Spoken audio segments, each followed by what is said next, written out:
Bonsoir, créature d'insomnie. Ici, on ne compte pas les moutons. On compte les ombres qui restent debout autour de votre lit. Vous venez de tourner le bouton sur une fréquence un peu particulière, celle qui se situe quelque part entre le réel et ce que votre cerveau refuse poliment de classer. Certains appellent cet endroit un cauchemar. Moi, j'appelle ça la bande-son de vos nuits blanches. Ce soir, je vous propose une petite expérience acoustique. Et si la voix que vous écoutez dans le noir n'était pas seulement un récit, mais une invitation? Laissez vos lumières éteintes, gardez vos écouteurs bien enfoncés. Vous êtes sur le point de rencontrer quelqu'un qui vous ressemble beaucoup. Un simple lecteur de texte, un travail de nuit sans histoire. Enfin, sans histoire qui reste à sa place. Voici le lecteur de minuit. Et si vous sentez comme un courant d'air dans votre nuque en l'écoutant, rassurez-vous, c'est sûrement juste le son. On lui avait dit que ce n'était qu'un petit boulot de nuit, rien de dangereux, rien de compliqué. Lire des textes à voix haute, en studio, entre minuit et 4 heures du matin. Être payé au fichier terminé. Pas de public, pas de direct, pas de caméra. Juste lui, un micro et des pages. Le studio se trouvait au dernier étage d'un ancien immeuble de bureaux, dans une rue que personne ne remarque le jour. La première fois qu'il y était entré, il avait remarqué l'odeur de poussière froide et de café rassis dans le couloir, la peinture qui cloquait, la lumière blafarde des néons.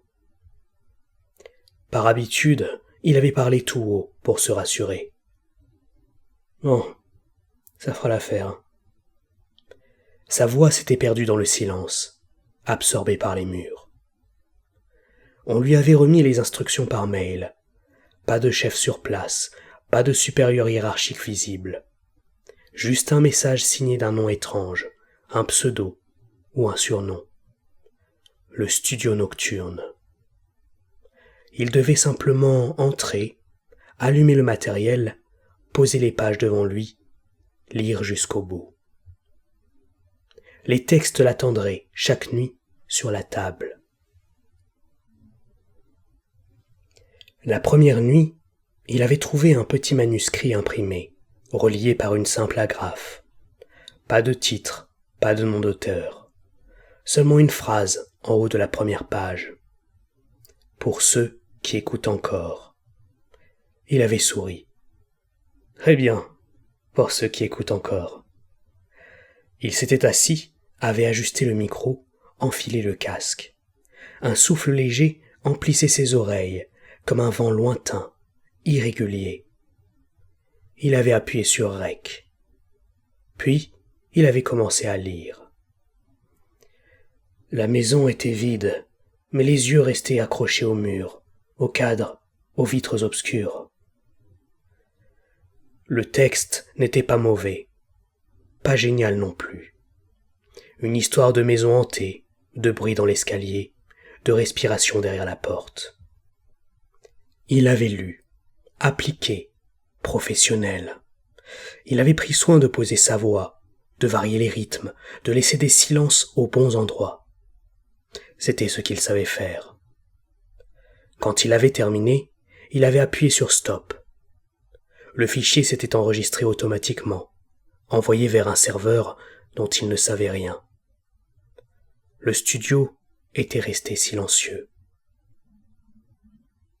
La deuxième nuit, il y avait 2 manuscrits sur la table, 2 histoires différentes. La troisième nuit, 3. Chaque fois des textes anonymes, des cauchemars de papier, des fragments de vie qui se terminaient mal. Il ne posait pas de questions. Il n'avait même pas de numéro à appeler. Juste une adresse mail générique qui ne répondait jamais. Il lisait. Il était payé. Il revenait. C'est à partir de la 10e nuit qu'il avait commencé à remarquer les coïncidences. Dans une histoire, un personnage parlait d'un café au coin de la rue, aux lettres rouges éteintes dont il manquait le F au néon. Sur le chemin de retour, à 4 heures du matin, il était passé devant un café, à 2 pas du studio. Les lettres rouges du néon formaient café, mais le F ne s'allumait plus. Le lendemain, un autre texte décrivait une femme avec un parapluie jaune troué, un sac bleu usé et un tic nerveux. Se mordre la lèvre inférieure. Sur le trottoir d'en face, une femme attendait le bus. Parapluie jaune, sac bleu, lèvres mordues. Il avait haussé les épaules. Le quartier n'était pas si grand. Les détails pouvaient se recouper par hasard. Mais plus les nuits passaient, plus les histoires semblaient se dérouler exactement autour de lui. Une nuit, il avait lu un texte dans lequel un narrateur décrivait un studio d'enregistrement. Le couloir sentait le café froid, la peinture cloquait sur les murs, un néon grésillé, juste au-dessus de la porte marquée « Studio B ». Et il s'était arrêté de lire, un instant. Il avait levé les yeux vers le néon, au plafond. Il grésillait au-dessus de la porte. Studio B. Ses mains avaient un peu tremblé quand il avait repris la page. Le texte continuait. Sur la table, un micro, un casque et un manuscrit relié par une agrafe. Le lecteur ajuste sa chaise. Il tousse légèrement.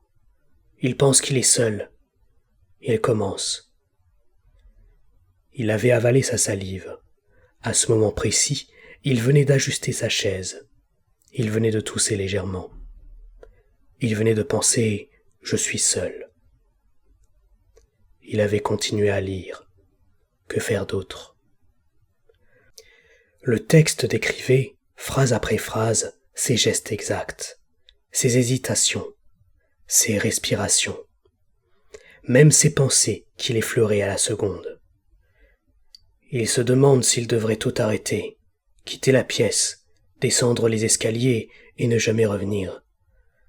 Mais il sait qu'il ne le fera pas, parce que quelqu'un, quelque part, écoute. Il avait continué, parce que quelqu'un, quelque part, écoutait. Les nuits suivantes, tous les manuscrits qu'il trouvait sur la table avaient ce même ton étrange. Ce n'étaient plus seulement des histoires, c'étaient des descriptions. Des tranches minuscules d'un monde très proche du sien. Parfois, ce qu'il lisait se produisait ensuite, comme si ces mots, en sortant du micro, façonnaient silencieusement le quartier. Dans une nouvelle, un chien noir apparaissait, immobile, au croisement de 2 rues. Le lendemain, un chien noir identique se tenait exactement là, à la même heure que dans le texte. Dans un autre, un employé de bureau, au regard vide, traversait la chaussée sans regarder. 2 jours plus tard, il avait vu ce même visage, ce même costume froissé, cette même démarche. Il avait commencé à éviter les descriptions trop précises, à manger moins, à dormir mal. Mais chaque nuit, à minuit, il revenait. Le studio l'attendait, les pages aussi. Et derrière la vitre, dans l'ombre du couloir, il croyait deviner une silhouette floue, trop immobile pour être humaine. Ou alors, trop patiente. Une nuit de pluie, très tard dans la saison, il trouva un seul manuscrit sur la table, plus épais que les autres, relié proprement comme un dossier important. Sur la couverture, en lettres simples, le lecteur de minuit. Son cœur fit un bond bizarre dans sa poitrine. Il s'assit, ajusta le micro, mitraille de petites pensées. Non, pas cette fois. Je pars. Je refuse. Mais ses mains, elles, ouvraient déjà la première page. Le texte commençait ainsi. On lui avait dit que ce n'était qu'un petit boulot de nuit. Rien de dangereux, rien de compliqué. Lire des textes à voix haute, en studio, entre minuit et 4 heures du matin. Il sentit la sueur perler dans son dos. C'étaient ses propres souvenirs, ses propres phrases, son travail. Ce qu'il lisait, c'était lui. Il continua. La première nuit, il avait trouvé un petit manuscrit imprimé, relié par une simple agrafe. Pas de titre, pas de nom d'auteur, seulement une phrase en haut de la première page, pour ceux qui écoutent encore. Le manuscrit racontait tout, les coïncidences, la femme au parapluie jaune, le chien noir, le néon du studio B. Et il lisait sa propre histoire, détaillée, minutieuse, comme si quelqu'un avait enregistré sa vie, puis l'avait transcrite. De temps en temps, il levait les yeux, espérant... Quoi exactement? Que les murs se mettent à rire? Que la chaise recule toute seule? Mais le silence restait, seulement le souffle léger dans le casque. Il arriva à une page, presque vers la fin, où il reconnut des phrases au moment même où il les prononçait. Le texte n'avait plus quelques heures d'avance. Il n'avait plus quelques jours d'avance. Il n'avait plus aucune avance du tout. Les lignes se contentaient de suivre sa voix. Il ouvre la bouche et lit ce qui est déjà écrit. Il ne sait plus qui, de la page ou de sa voix, précède l'autre. Il se demande s'il pourrait s'arrêter ici, mais il ne s'arrêtera pas.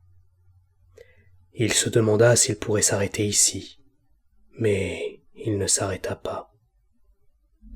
Il sentit quelque chose changer dans l'air, une pression, une densité nouvelle derrière lui, près de la porte du studio. Sa nuque se hérissa, un frisson lui mordit la colonne vertébrale. Il baissa les yeux, le texte continuait. Derrière lui, la porte qui donne sur le couloir s'est fermée. Elle l'a toujours été. Pourtant, ce soir, il sent une présence, une ombre très proche, juste de l'autre côté du bois. Il leva les yeux vers la porte. Elle était close. Il entendit dans le casque un très léger bruit qu'il n'avait encore jamais perçu auparavant. Pas un souffle de micro, pas un craquement de câble. Un son minuscule, comme si quelqu'un, de l'autre côté, posait doucement sa main sur la poignée. Sa gorge se serra. Il retourna à la page. La poignée bouge, lentement, une fois, puis plus rien, comme si ce qui attend derrière la porte testait la solidité de la séparation. À peine eut-il prononcé le mot séparation que la poignée trembla, pour de vrai. Il se figea. Ses yeux quittèrent le texte. Son souffle se suspendit. La poignée arrêta de bouger. Son cœur battait si fort qu'il entendait presque ses propres pulsations dans le casque. Le manuscrit attendait. La page, blanche en dessous, des lignes déjà lues, semblait le narguer. Il inspira une fois, 2 fois, puis il reprit la lecture. Il comprend que la voix n'est pas seulement enregistrée. Elle appelle. Elle montre le chemin. Chaque mot ouvre une brèche. Chaque phrase invite quelqu'un à entrer. Il sentit son propre timbre changer, comme si la cabine rétrécissait autour de lui, comme si l'air se densifiait au rythme de ses mots. Ceux qui écoutent encore ne sont pas seulement des auditeurs, ce sont des invités, des restés, des perdus. La poignée de la porte tourna de nouveau, avec lenteur, mais cette fois sans s'arrêter. Le texte continuait. La porte s'ouvre. Il prononça ces mots, et la porte s'ouvrit. Il entendit le grincement, très réel, très net derrière lui. Il n'osa pas se retourner. Il fixait la page. Sa vision se brouillait sur les lignes de texte. Un courant d'air passa dans sa nuque, froid et humide, comme une respiration étrangère. Il sait maintenant qu'il n'est plus seul, qu'il ne l'a jamais été. Ils étaient là depuis la première histoire, depuis le premier mot, à l'écouter, à remuer dans l'obscurité. L'air vibrait autour de lui. irrégulier, comme si plusieurs poitrines invisibles respiraient dans le studio. Ses mains tremblaient, les feuilles bruissaient. Et il comprend aussi que ce n'est pas lui qui lit ce texte pour eux, c'est eux qui l'obligent à lire. Parce que tant qu'il continue de venir, de trouver le chemin jusqu'au micro, jusqu'aux oreilles de ceux qui, là-bas, dans leur chambre sombre, écoutent la nuit.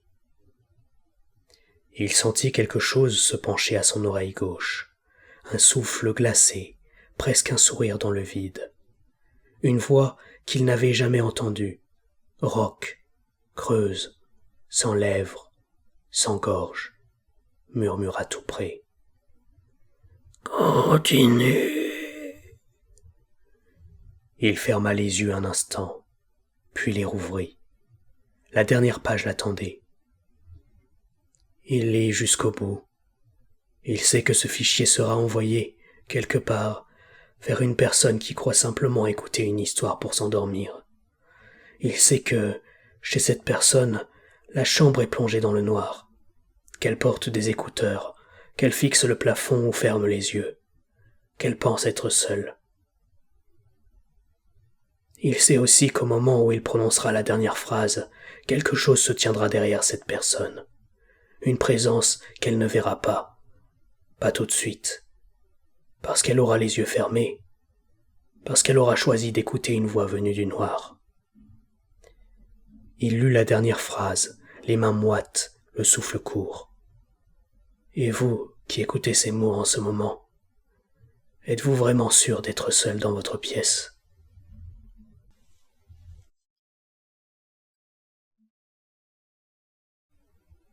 Ah, vous êtes toujours là. Bonne nouvelle, ça veut dire que vous faites partie de ceux qui écoutent encore. Vous venez d'entendre le lecteur de minuit, une petite histoire qui rappelle une chose simple. Parfois, le plus dangereux, ce n'est pas ce qui frappe à la porte, c'est ce qu'on laisse entrer par les oreilles. Si cette promenade au bord de la réalité vous a plu, revenez donc la prochaine fois. Il y aura d'autres voix, d'autres pages, et peut-être un peu moins de lumière que ce soir. En attendant, faites un dernier petit effort pour moi.